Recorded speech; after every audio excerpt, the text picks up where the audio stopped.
जम्बूद्वीपे भरतखंडे आर्यावर्ते भारतवर्षे। जम्बू टॉक्स देखने वाले हमारे सभी दर्शकों का बहुत बहुत स्वागत, अभिनंदन। मैं हूं आपके साथ निधीश गोयल, करता हूं आप सभी का यथोचित अभिवादन।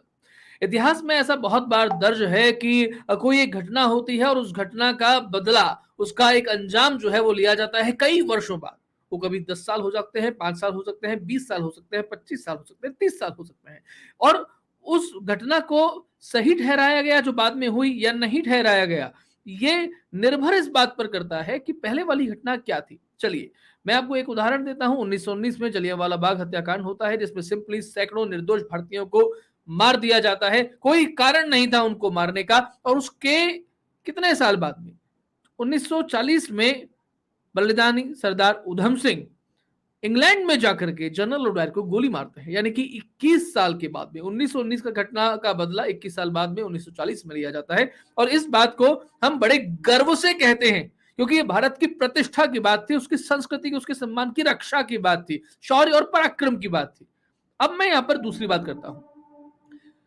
सितंबर 1988 एक पुस्तक रिलीज होती है, नाम होता है सैटेनिक वर्सेस। लिखने वाले का नाम सलमान रश्दी।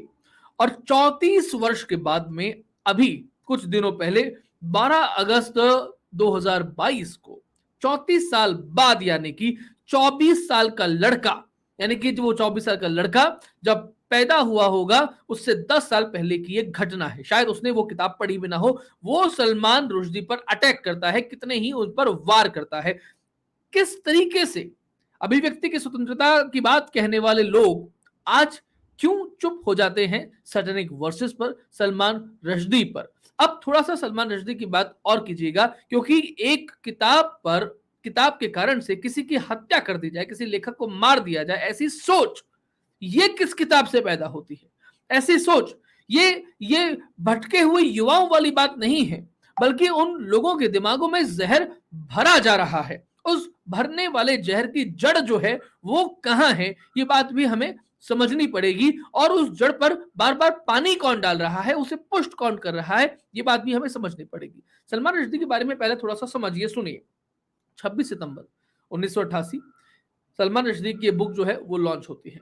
उसके बाद में 12 फरवरी 1989 को ईरान में आयतुल्लाह खुमानी ये एक फतवा जारी करते हैं, वही सरतन से जुदा टाइप की बात, कि जो इनको मारेगा उसे $3 मिलियन मिलेंगे।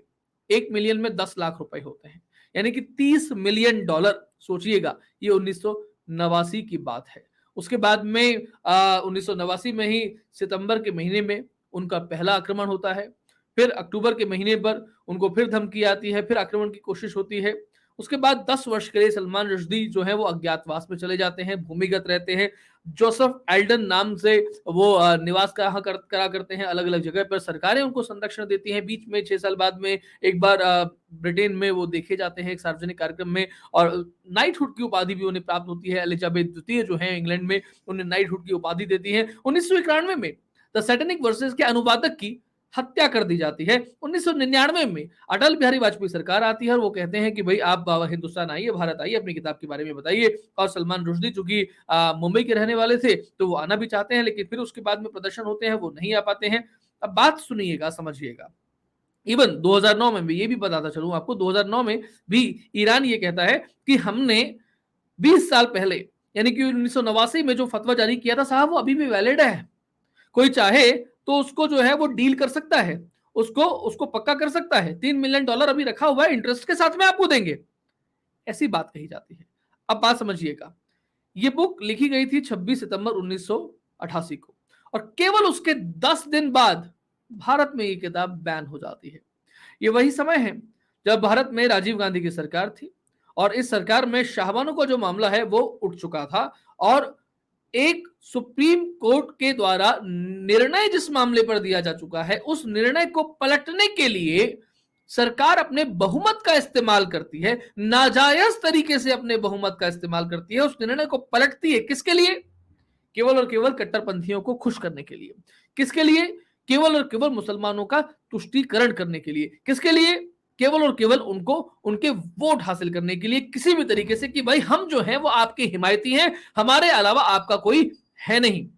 12 फरवरी 1989 मैंने आपको बताया था, ईरान में फतवा जारी किया और केवल 2 दिन बाद में, यानी कि इससे पहले तक भारत में प्रदर्शन नहीं हुआ, लेकिन ईरान फतवा जारी करता है, केवल 2 दिन बाद भारत में प्रदर्शन शुरू हो जाते हैं। सोचिएगा कि ये भारत में, भारत का मुसलमान भारत के नजरिए से देखता, सोचता, समझता है, या फिर उसकी सोच समझ कभी तुर्की से आती है, कभी संयुक्त अरब अमीरात से आती है, कभी ईरान से आती है।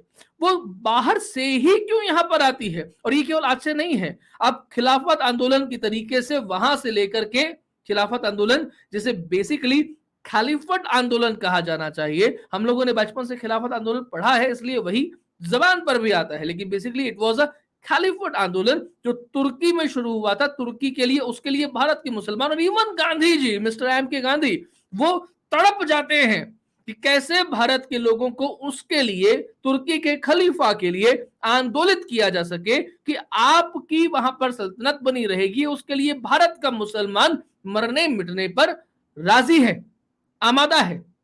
ये कथानक यहां चल रहा है लगातार तरीके से। सलमान रुश्दी की अभिव्यक्ति की स्वतंत्रता पर किस तरीके से जो हमला हुआ है लगातार, ये वही लोग हैं जो नुपुर शर्मा जब कुछ कहती हैं तो उसके बाद में केवल नुपुर शर्मा पर परेशानी नहीं होती है, केवल भारत सरकार पर परेशानी नहीं होती है, बल्कि भारत पर एक तरीके से हमला किया जाता है, भारत की प्रतिष्ठा, भारत के सम्मान पर हमला किया जाता है। और हमला कहां से होता है? शुरुआत कतर से आती है, फिर तुर्की पे आता है, फिर अन्य इस्लामिक देश शामिल होते हैं। मैं ये सारी की सारी बात इसलिए कर रहा हूं क्योंकि बात सलमान रुश्दी और नुपुर शर्मा की नहीं है, बात एक मानसिकता की। और उस मानसिकता को सींचा किसने था, उस मानसिकता को पोषण किसने किया था? और तब ही नहीं किया था, आज भी लगातार हो रहा है। जिस तरीके से हिंदुस्तान में लगातार घटनाएं घट रही हैं और मुआवजा दे दिया जाता है कि अब की बार 5 लाख का मुआवजा है, अब की बार जो है सोनिया गांधी और राहुल गांधी के कोटे से आपको 20 लाख का मुआवजा है, पंचायती राज के कोटे से आपको 4 लाख पैसा मिलेगा। ऐसा करके चिरंजीव लाल की हत्या अगर अलवर में हो गई है राजस्थान में, तो आपको 33 लाख रुपया आपको मिल जाएगा। या फिर अगर अलवर में कोई घटना इंद्र कुमार मेघवाल के साथ में हो गई है तो आपको 33 लाख रुपया मिल जाएगा। क्या मुआवजे के चक्कर में आकर के हिंदुस्तान को बर्बाद करने की ये कोशिशें, ये साजिशें 1947 से लगातार नहीं चल रही हैं? और अगर चल रही हैं तो इन्हें शुरुआत किसने की थी? और जिसने शुरुआत की थी, अगर आज वही व्यक्ति, वही सरकार, वही संगठन ये बात कहते हैं कि तानाशाही है, अभिव्यक्ति की स्वतंत्रता नहीं है, हम तो मरे जा रहे हैं और लोकतंत्र का दम घोटा जा रहा है, तो इसमें हंसी नहीं आएगी तो और क्या आएगा? सोच के देखिएगा, समझ के देखिएगा। कभी कभी हमें अपने वोटों को भी हकदार अपना समझना चाहिए, अपने दिमागों के तंतु हमें खोल देने चाहिए, उसके घोड़े हमें दौड़ाने चाहिए, इस इतिहास की पुस्तकें हमें ठीक से पढ़नी चाहिए, अपने आसपास क्या हो रहा है उसका हमारे वर्तमान और उस अपने भविष्य पर क्या फर्क पड़ेगा ये भी हमें समझ में आना चाहिए। तुष्टीकरण से कभी किसी का भला नहीं हुआ, चाहे वो आरक्षण के तरीके से हो, या फिर वो मदांधता के तरीके से हो, वो धर्मांधता के तरीके से हो, वो संप्रदायवाद के तरीके से हो, वो जातिवाद के जहर में हो, या वो संप्रदायवाद के जुनून में हो, कैसे भी हो, लेकिन जब जब ये तुष्टीकरण हुआ है उसने देश को, समाज को, परिवारों को बर्बाद किया है। आज के कार्यक्रम में इतना ही। हमारा कार्यक्रम आपको कैसा लगा अपनी टिप्पणियों के माध्यम से हमें जरूर बताइएगा। वीडियो को लाइक करें, शेयर करें, चैनल को सब्सक्राइब करें। आपको लगता है देश और धर्म के लिए हम कुछ अच्छा काम कर रहे हैं तो पत्र पुष्पम धर्मांश के माध्यम से हमें आर्थिक सहयोग अवश्य प्रदान कीजिएगा। नमस्ते, जय हिंद, जय भारत, वंदे मातरम।